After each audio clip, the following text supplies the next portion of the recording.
Pupunta tayo sa Gatchawin Project ngayong araw ng Lunes. Gatchawin.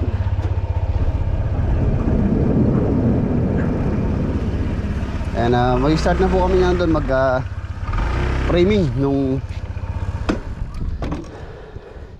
roof deck roofing. Yan. ADB nga ang gamit natin. Let's go.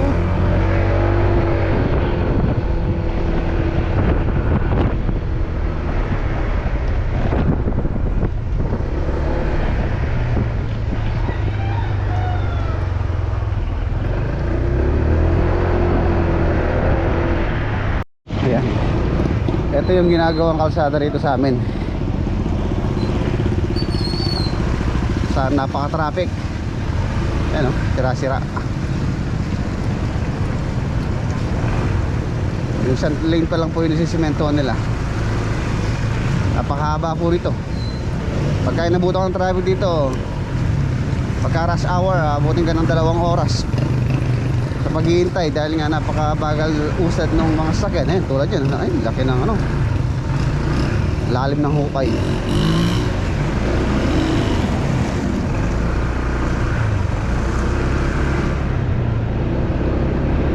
Napaka-traffic po rito.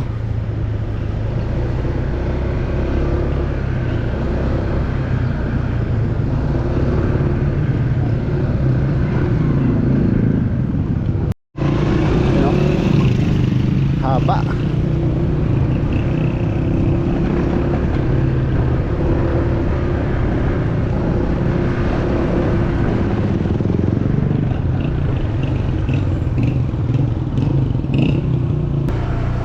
Andito na tayo.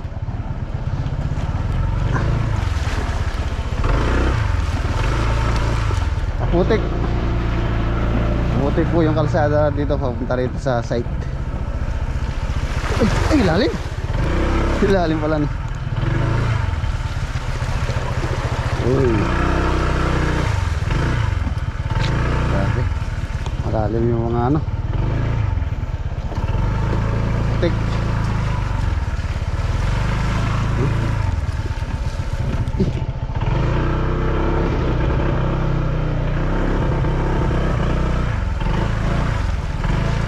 Grabe putik.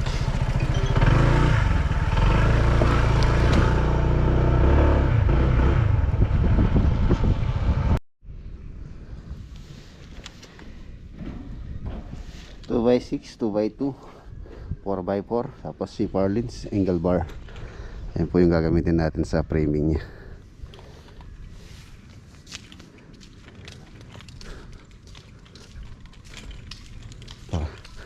Connect tayo.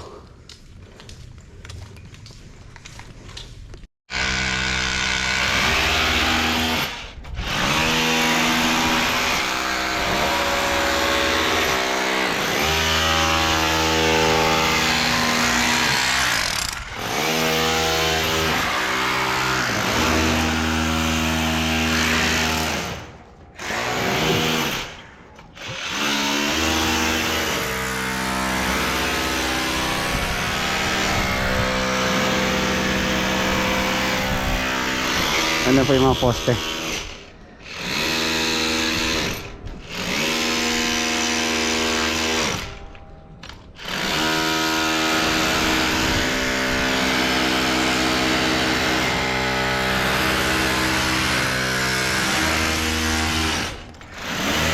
yung welding na bagong bili.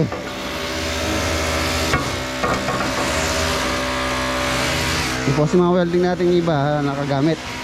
Yung isa nasa Tarlac, yung isa nasa Pangasinan, tapos yung isa nasa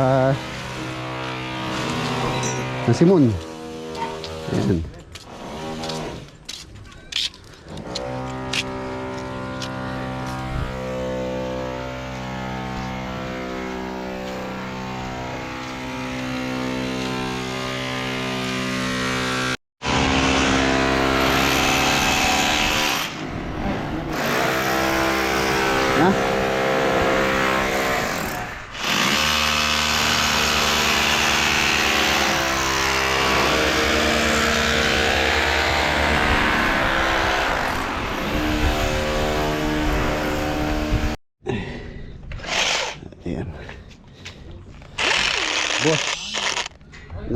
cordless na ano po to, rotary hammer. Ayan, Bosch hammer.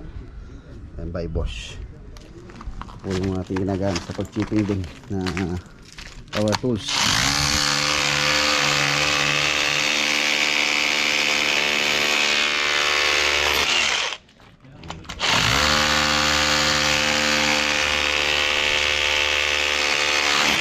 Tigas.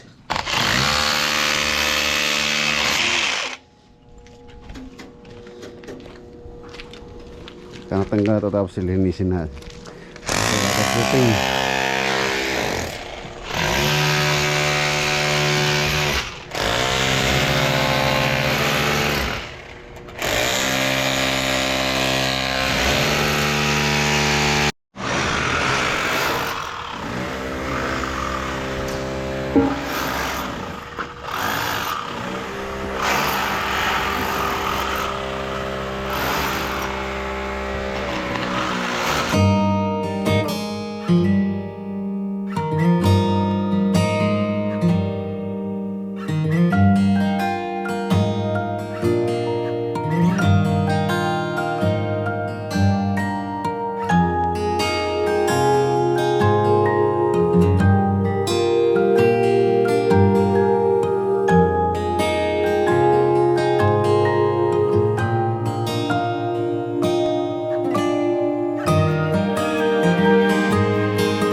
Ayan po yung kanyang pinaka-perspective. Ito yung ating ginagawa ngayon. Additional na roping.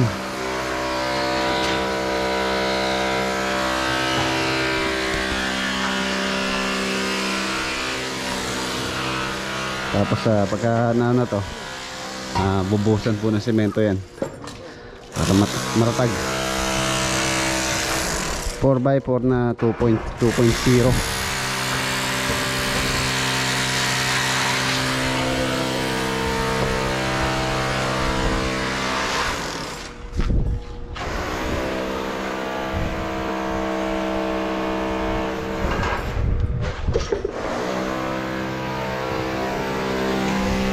Sa bibigness niya. Sorry.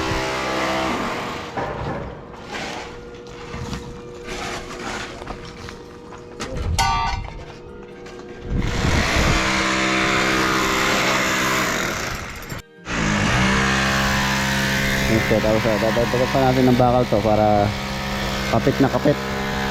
Kailangan po matatag po itong roofing dito, gawa ng ayan o, nakikita nyo naman halos sa open area to. Pagka malakas yung hangin dito, for sure tapol itong bubong. So kailangan talaga matatag. Siguro naman pagka nilagyan natin ng bakal yan o semento, hindi na siguro mauugot ng kahit gaano kalakas yung bagyo.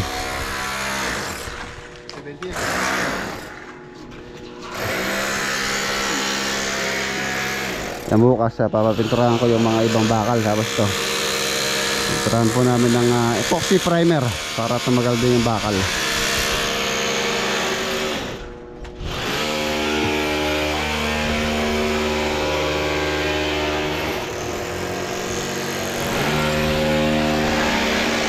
Ito mga tayo dito sa ilalim.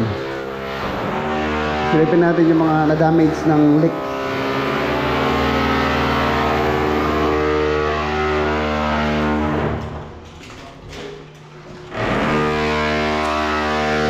Gumanda na po yung panahon, umaraw na. Mainit na. Ayan.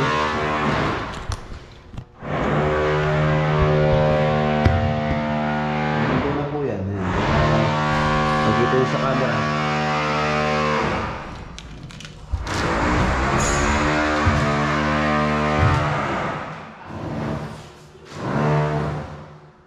Ito nga, chandelier. Yayamanin. Ito po yung family area. Alam mo siyang proposal para sa ano dito, TV console.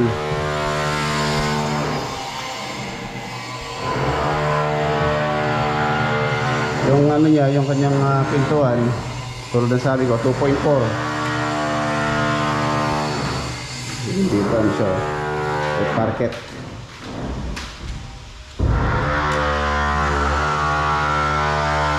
Meron na rin mga truck sa way.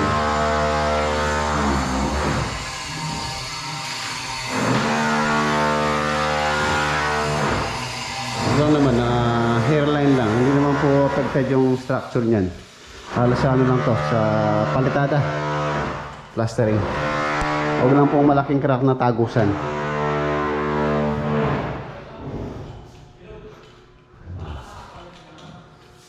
Pagka na okay na sa taas, so wala nang leak, ano na yan, may repair na. Ang ganda nito kanyang open space na high ceiling.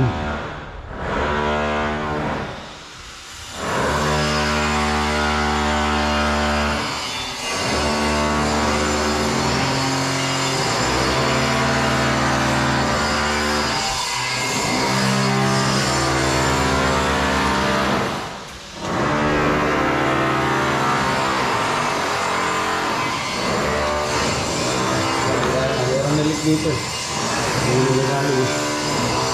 sa gilid.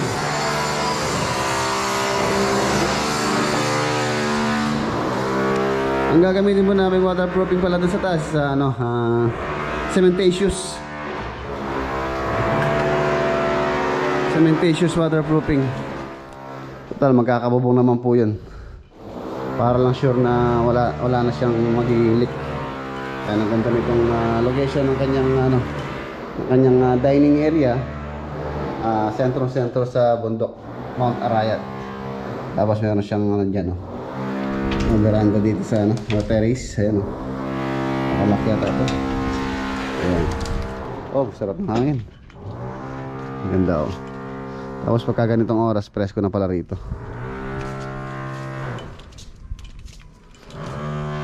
Malawang pa po yung bakuran dito sa likod. Tapos meron siyang maid's room dito po. Diyan po nag-i-stay or nakatira yung caretaker dito, si Kevin, tsaka yung pamilya niya. Dito rin balak din palagyan ni ate ng polycarbonate para sa dito may roof dito, kung sakaling umuulan, so magagamit pa to. Ayan. Bukas bibili ako ng pintura pa lang. Tingnan natin baka makabili ngayon para mapinturahan to, itong mga bakal, para pagkasampa sa taas, pag na-welding doon, at least yung na lang mga pinag-weldingan yung i-retouch, para hindi na masyado mahirapan yung pintor. So ipintura na natin. Ganda nitong ilaw na to, haba 1 meter. 3 years na po ng bahay. Malaki po siya, malaking bahay. Ayun, ang dami na rin pitak dito sa exterior.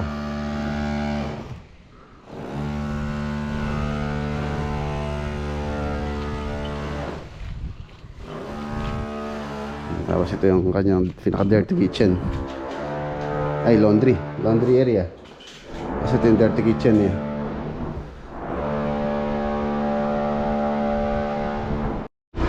Bili lang tayo ng merienda.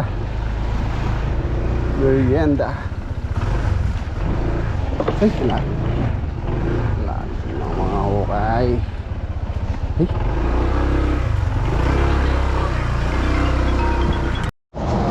bumili din akong level hose level.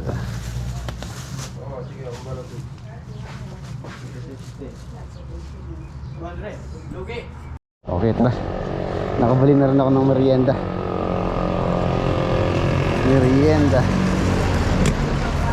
Ayan, bumili tayo ng sliced bread.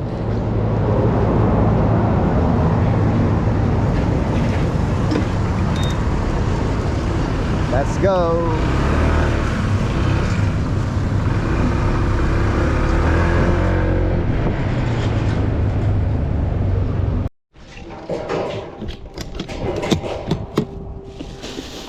Levelos.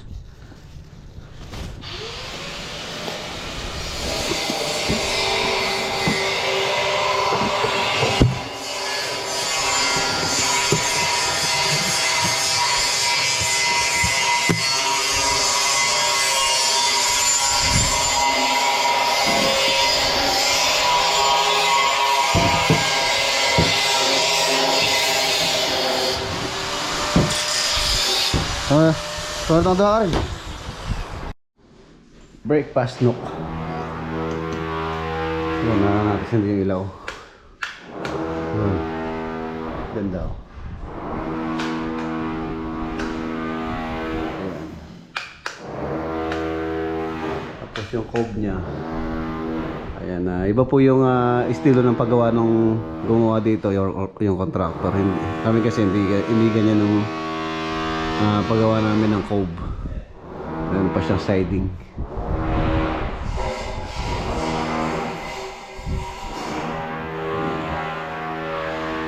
Ganda. Kitchen cabinet.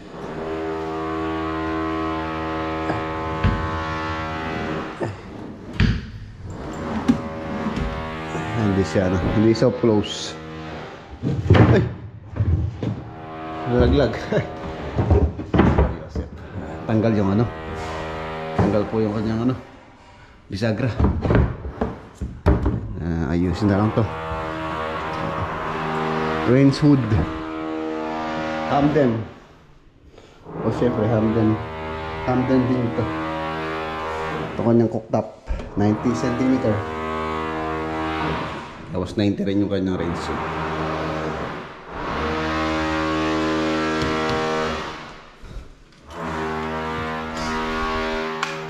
Okay. Bale, pala siya? Isang kwarto rito. Tapos sa taas, tingnan natin. Ilang bedroom to? Sa ibaba. Tapos dito sa taas, dalawa pa. Ito yung master bedroom. Tapos sa room, dalawa. Tapos yung ginagawa natin, mga boss, yung ginagawa namin sa taas pala, magkakaroon din siya doon. So magiging na to, bali 1, 2, 3, 4 bedroom. Yan, 4 bedroom.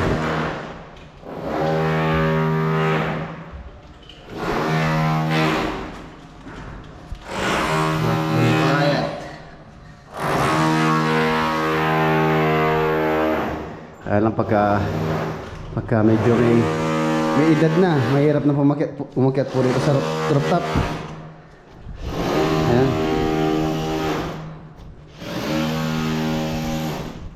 Ayan na, nakatayo na mga poste. Ako sa bubusan.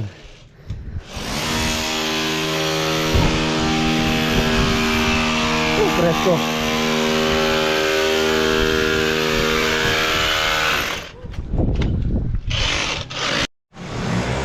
Yan lang yung mahirap pagkapataas yung ginagawa.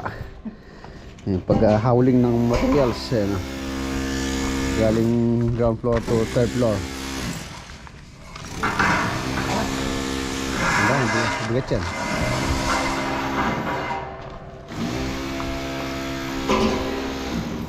Pwede rin yung garden yan. Garden.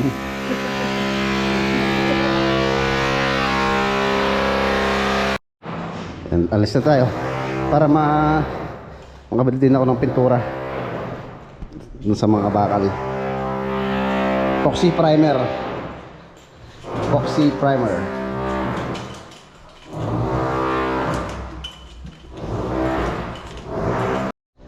Ayan, marami-rami din to. Siguro at least mga tatlong galon na pintura magagamit siguro dyan. Tara.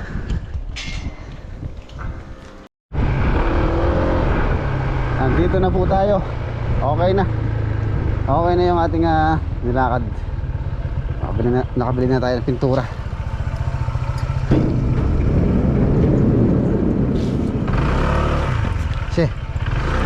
Ang kalalabas. Sarado ko muna tong gate.